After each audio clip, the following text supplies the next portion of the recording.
How you doing? Michael Costa here, joined by Jared. What's up? This is the My Creative Friends podcast where one or two good creative friends join me. We have a conversation. Sweet. Sounds fun. Sounds fun. Yeah, I'm creative and I'm your friend. So yeah. So there it you should go. work. Debatable on one of them, but which one? Oh, that's mean. I'm joking. No. I was on your podcast. You were? Last year. Yeah. Yeah. That was last year. Yeah. Last year. Last year. That was like whole a year month ago. Mm-hmm. A month ago was last year, but yeah. That was fun. It was cool. My method, very different. We were just talking about this. He gave me like, not like the exact questions, but like, hey, here's what we're going to talk about, you know? Some notes, some prep, you know? I gave him nothing. Nothing. I ain't giving him shit. I don't know what this guy's gonna grill me on. Hopefully it's not my political orientation. Trump.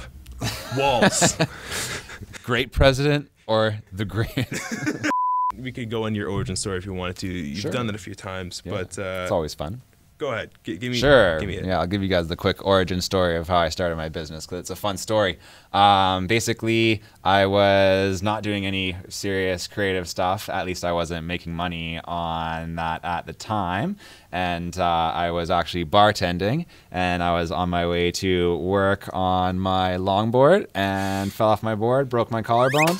And then I wasn't able to bartend anymore, and the only way that I could make money was starting an online business. So that's where the idea of Galaxy Design Graphics came from. Yeah. Where's the name? The name come from, Galaxy? Just like space and stuff, I guess. I mean, just like space and stuff. Both Bilf.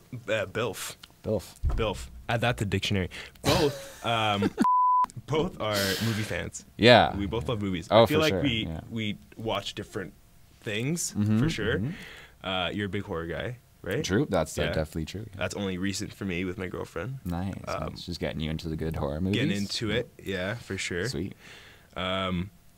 How about this? What's your favorite horror film? I'm just gonna open up with that. Oh, my favorite horror film is my favorite film, which is The Shining. Stanley Kubrick's Shining. Well, yeah, it's hard to argue. Yeah. With something like The Shining, you can think about that one all day and try to figure out what the message of that movie really is. But also, there's this weird part where like that guy's getting blown by a bear. Like, who knows what that's about? Maybe that's the approach that Leo should have taken in The Revenant. Yeah, probably. Halloween's got my heart. Yeah, okay. Actually, yeah. I actually really like the remake. I don't know if you saw it. Yeah, I haven't seen it. No. Oh, dude, it's actually so good. Yeah. They did a really good job with it. Yeah, and they got like the original actress back. What's Jamie Lee Curtis? Jamie Lee Curtis. She's a badass. Yeah, badass in the movie. As you probably know, there are a bunch of Halloween movies. Yeah. Too many. And there was like all 20 of them. Yeah. Yeah, it got weird eventually. It was like, oh, like Michael Myers is actually like a demon, or like he has the demon inside of him. At least they didn't do Michael Myers in space or something. Oh my god. That was one thing that we definitely bonded over when we met, was like a mutual love of film. That's one of the reasons why I started doing video production and stuff like that. Actually, like the way I got into it was my first ever thing on YouTube was all related to film. Like I had a channel that was just film. So it's still up there if you guys want to go watch some old movie reviews, but I kind of stopped doing it because you don't make a lot of money on YouTube just doing that, right? You have to find other ways of doing it and create videos that get you leads and stuff. So that's what I do now. But when I started out, it was just talking about movies on YouTube. Do you think that it can be a distraction? Like, so here's the thing. So YouTube, I have this struggle sometimes of like, okay, so there's three things I feel like ultimately we all try to do. Yeah.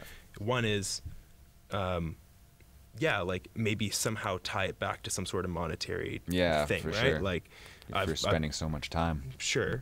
Part of it is bringing value, but then I think there's another part of that which is just like liking it and having fun with it. Yeah, for sure.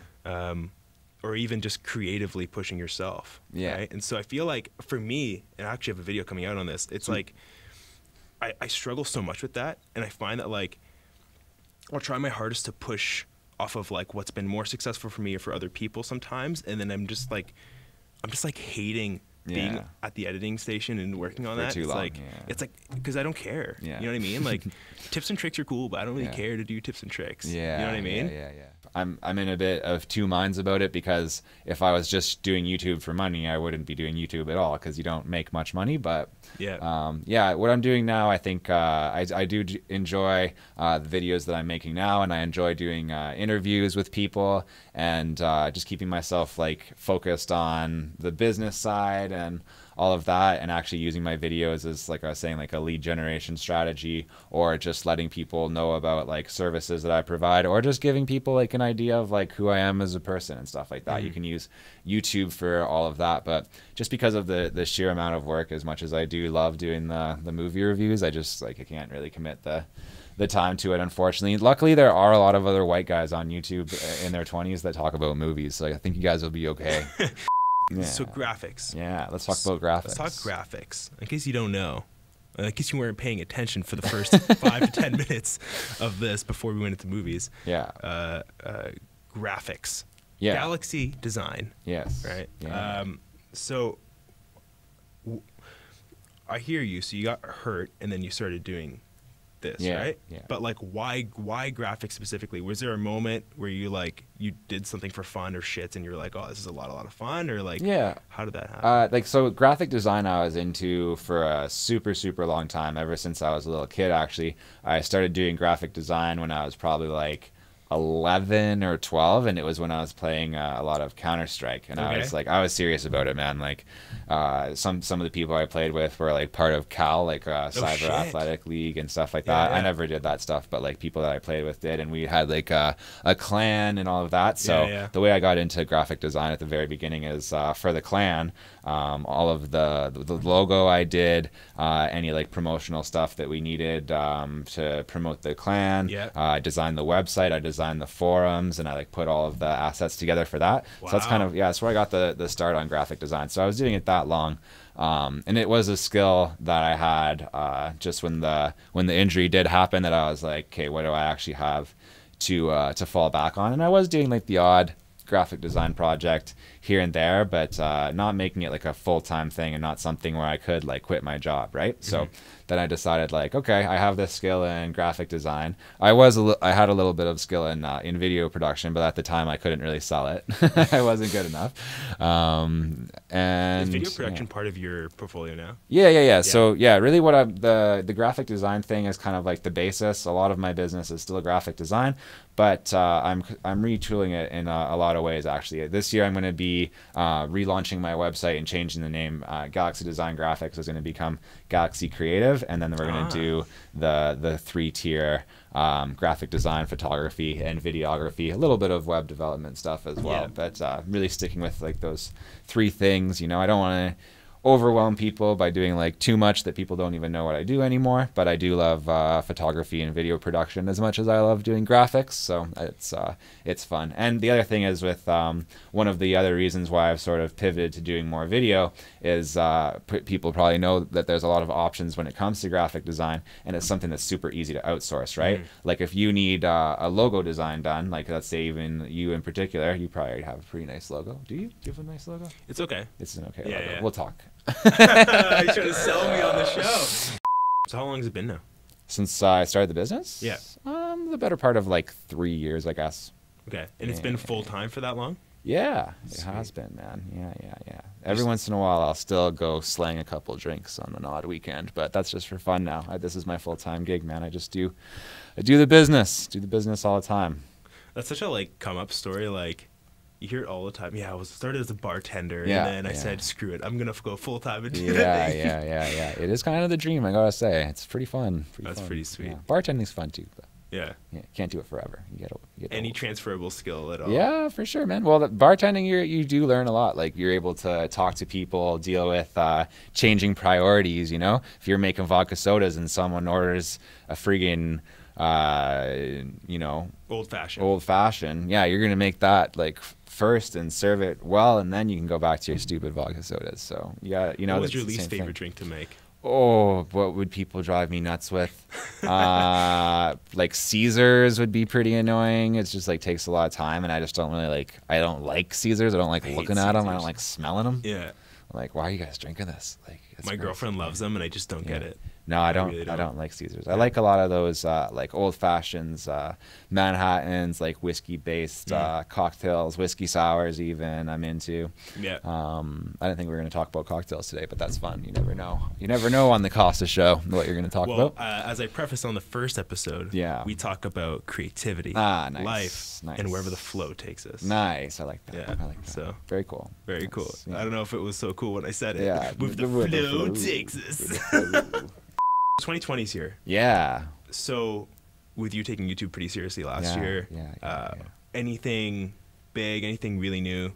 Like, what are you playing with? Yeah, so the big things that I'm doing on YouTube right now is kind of, I really wanted to expand the type of content that I was doing. So I did a lot of videos that were just like me, one camera, one mic, one guy, and then I had fun with that, doing like that tutorial type of video. Yeah. And then I wanted to get some interviews going, like a similar thing to what you're doing.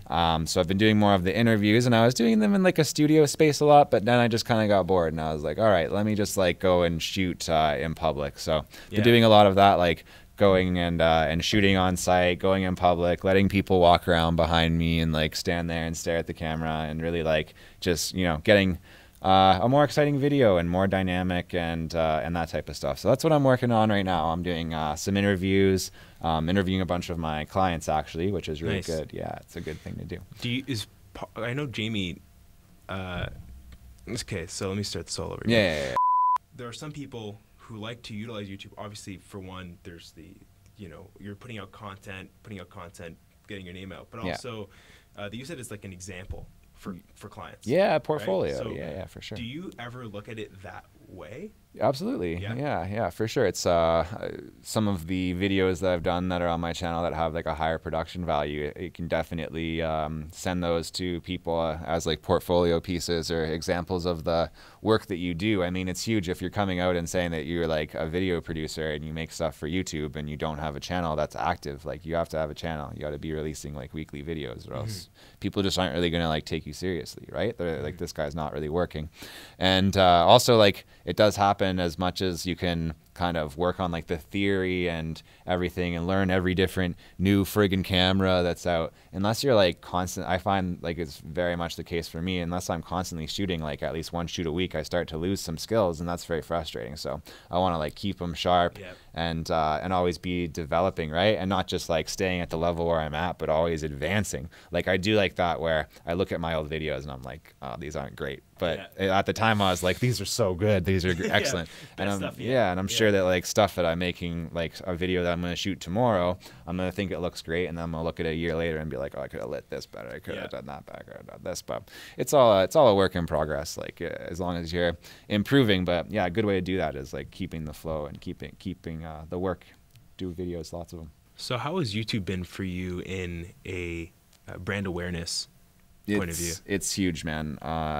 Like videos, not just on YouTube, but in general. Like, usually my video strategy isn't just like YouTube based. I'll put them up on IGTV, LinkedIn sometimes, Facebook, and then I embed them on my website as well. My one client, Jermaine, who I did quite a bit of graphic design work with, he came from me for just a logo, but then like, you know, my classic sales skills, upsold him into a bunch more stuff, did like a whole brand identity. But the only reason I'm talking about this is whenever I get a new client, I always just try to find out like where they came from and what type of marketing that I'm doing is working. And literally he said that he went on Google, searched like top graphic designers or logo designers or something in Toronto, and he said that he looked at like 10 websites and none of them had a video with the guy who's actually like a guy or girl or whatever who's actually the owner of the business coming and being like in front of the customer and saying like, this is me, this is what I do. And he was like, okay, like I could see from the video that you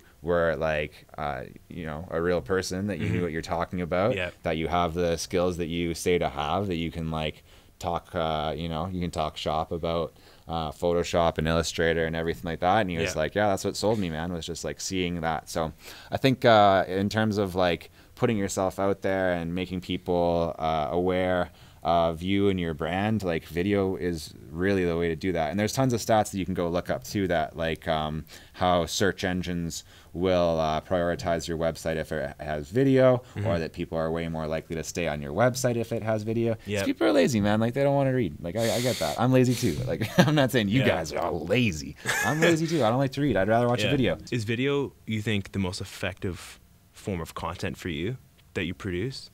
I would say so, yeah. Do you do blogs or anything like that? Yeah, I do monthly blogs. I do like posts, like educational posts on Facebook that'll be like, these are the top resources for design, or these are the best new cameras, or this and that, just like educating my clients. But I'd say in terms of like the actual impact and how it can like convert leads and stuff like that, like lead generation, but also like converting your leads, I think that video is a huge way of doing that. Sometimes I make videos for a lead. I'll be like, hey, Susan, let's do some stuff. Here's a video just for you, right? Can't fake that. Like, that's real. So that's pretty smart. Yeah, that's a cool tip. That's a good tip for you guys. One thing that if you can make some videos, even on your phone or whatever, and there's like a lead that you're working on, make them a custom video, because it actually like hits them right away, where like, someone took the time to do this for me. Like, this is a 5-minute video that's saying my name in it. That's like real. Yeah. That's real. It's not a copy paste email, right? So how about this? How much of your time is spent doing email or social like reaching out outreach, to right, clients, versus producing content like blog posts and YouTube, and the kind of the content that begs more them to find you? Yeah. I'd say it's probably about 50-50. 50-50? Yeah. Okay. I do really like doing videos, so just like because I like doing it, I do it a lot, and I think it's a good strategy, but I also it's very enjoyable. But I do a good amount of just like reaching out to clients, like cold calling type of stuff, or I guess not clients, but prospects, future clients. I have a question for you there. Yeah. So cold calling. Yeah. Okay. Yeah. What are some tips that you can give for cold calling? I'm not assuming that you're the master, but I think that sometimes it's like, and I know I've gone through this quite a bit. I don't know if it's doubt or what it is, but it's like, I think there's also the fact that I hate talking on the phone, but the thing's beeping, eh? We're back. Little tech difficulties. We can just cut it together. We could just cut it. They don't need to know. Here's the thing, though. I love the garbage truck on fire approach. Okay. Right. I'm not pretending to be like a very good videographer. This is not. Definitely cutting that out. You're like, I use YouTube to help me generate leads. I use YouTube to kill any existing ones. And the next video is just going to be you chugging 2 6s. That's going to be really fun. Are you using TikTok? No, my girlfriend started using it. Yeah. You don't feel like there's how would you? I don't know. No. Yeah. Why don't you just get like the most valuable parts of your videos? Yeah, and put them on TicTok. Put them on TikTok. I could do that. You could do with that. some like who let the dogs out over it or whatever. Yeah. But just get the part of it. That's it. Yeah. Tips for cold calling. Tips for cold calling. That's where we were. Okay. So the approach that I'll usually take with cold calling, you don't want to be too salesy right off the top. Yeah. You don't want to call them and be like, "Hey, do you have some money?" I phrase it always as like trying to help them or something like that. So if I was to call, let's just a random example. I've been hitting up Beanfield a lot, and I want to do some work for them. So if I was to like cold call in someone at Beanfield, if I like got the phone number of someone off LinkedIn or something that was like higher up at the company and got a chance to talk to them, I wouldn't phrase it as like immediately I've got you on the phone and let me start selling. I phrase it as like, let me give you free advice. This is what I do this all the time. Like, this is my strategy for like nurturing leads. Is I'm never like, I won't even tell them really about like my packages or my services until I've given them some information, free information, right? So just call them and say like, hey, I saw on your website that you're doing this, this, and this. These things are really great, but I also noticed that you could do like this better, and then they'll be like, oh, well, that's interesting. What about this, right? And you can kind of and talk to that, and then at the end of the day, they kind of realize like, oh, I need these services now, and then you kind of start talking about, okay, so how are we going to help you with this stuff? But don't make it like so salesy right out of the gate, because people don't want that. Like, people don't want to get just sold to all the time. People hate it. Out of the social media platforms, let's exclude YouTube for now. Yeah. So you said you do some of your initial outreach actually through Facebook or through Instagram or LinkedIn. Instagram and LinkedIn. Yeah. What have you found to be the most effective in them responding back? 100% Facebook. So the best strategy that I have right now in terms of using like Facebook for like getting new leads and getting new clients. The first thing is like join a bunch of Facebook groups that are related to your field or just like your target demographic. So I target a lot of like entrepreneurs, solopreneurs, people who are like starting their first business. And then I also work a lot in like real estate. So like real estate agents, brokerages, all of that type of stuff. So I'll go join Facebook groups that are related to that, and then I'll just kind of like lurk around. I don't even really post. I just kind of like lurk around, and like I'll go on what's that, Buns Entrepreneurial Zone or whatever, and just find people who are looking for stuff that I do. People post all the time being like, I need someone to help with my social media, I need someone to help with photography, this and that, and then you can easily just add them as a friend, and then hit them up on Facebook Messenger. So like I've honestly, out of all the social media, I've made more money off of Facebook Messenger than anything so else. interesting. Facebook Messenger is like, that's the money maker right there. Yeah. So the other thing I was going to ask you, or I'm not going to ask you, but I guess one thing is pretty is it how funny. I got so buff? That's next. Oh. That's next. Yeah. Sorry, it's so distracting. I just The glisten. The glisten. Yeah. Edward Cullen, like you glisten. You wax every day. Like, no, baby oil. Baby. Baby oil. You gotta look good at the cameras. I think that one of the mistakes. Go through a lot of baby oil. It's a business expense. Business expense. Yeah. Let me try. All right, let's try that. Get this serious now. Right, no, I'm going to keep all this. This is great. It's the best part of the show. The best part. I think where I went really wrong early on is that like I would go on Facebook and join photography groups. Instead of being like, oh wait, like I'm trying to do work for brands, like for restaurants or for whatever. I need to be following those pages that have all those people. That's not just you, man. That's a lot of people do that. Is they'll like network with people who are basically their competitors. Like, which is fine. I mean, that's how we met. I mean, technically, you stealing my photography business. No, but I mean, you can meet good people and do good networking like that, and there'll definitely be a point where I'll need Michael on a shoot and I'll call him in and pay him, and vice versa. So don't be afraid of doing that, but don't let that be the only thing that you do. Don't just network with other people that do the same service as you do. Like it's good to do, like not from a money-making perspective, but like from you can learn from them and stuff. Intel, networking, right? What phone do you have? BlackBerry. Of course. Just kidding. No, I'm kidding. I don't have a BlackBerry. I have Google Pixel. Pixel, okay. 3 or 4? 2. 2. 3. 3.5. Yeah. 3 XL. Oh, there you go. This one.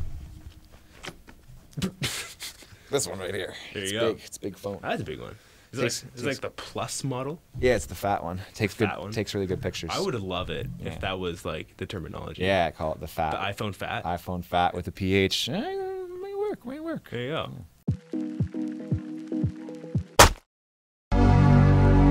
What was the question?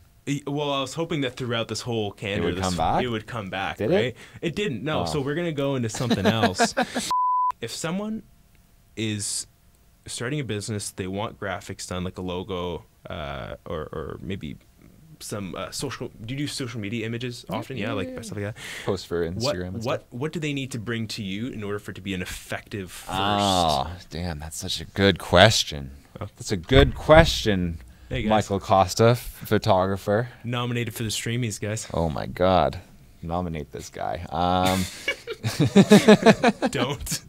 So that's one thing that I definitely love when my clients come to a project and they already know what they want and they already have ideas, and that's something that I try to push with my content, is really getting people prepared to work with me. A lot of the trouble that comes when you do a project for somebody is just that like the due diligence and the work wasn't put in from the very beginning to like explain what you do and how it gets done and the amount of work that it is and all of this type of stuff. With graphic design in particular, I would at least like them. They don't have to know what font they want, but it would be nice if they had an idea of like a concept and like what colors and like the name of their business or something like that, like, yeah, I kind of want people to come a little bit prepared, but especially with like logo design and when you're developing like a brand identity, there's a whole process to that. Like if someone comes to me for a logo, like if you said, Jared, design me a new logo right now, we're looking at probably like 6 to 12 drafts of logos before we get the one that's like, okay, this is one that I'm happy with and you're happy with and I think it's perfect and you think it's perfect. It's not like you just say the first one and it goes, but it's very helpful at the beginning if the client at least has some ideas, understanding that those ideas will change, but having something for me to start working on. Because like one of the hardest things and one of the most time consuming things with a graphic design project is if you start working on it and then you've like done a whole bunch of work and it's just not really getting anywhere because the client like never decided like really what they wanted at any point, right? And how do you give them what they want if they don't know or you don't know? So yeah, so kind of decide what you want before you order it. Yeah. I feel like they're not allowed to be angry at that point. Like, don't do this thing for me with no instruction. Thank you again for tuning in. Like and subscribe if you want to, I guess. And comment if you, I don't know. Put a comment, yeah. Yeah. Ring the bell. Ring the bell or go to hell. I'm going to use that. Well, I don't know. I might take off some like hyper like Catholic people. Yeah, I don't like, know. They're not gonna like this anyway. They'll like it. Well, at least they'll hit the notification bell because they don't want to. Yeah, they don't want to. Anyways, I'm gonna cut that part. Guys, thanks for tuning in. Peace.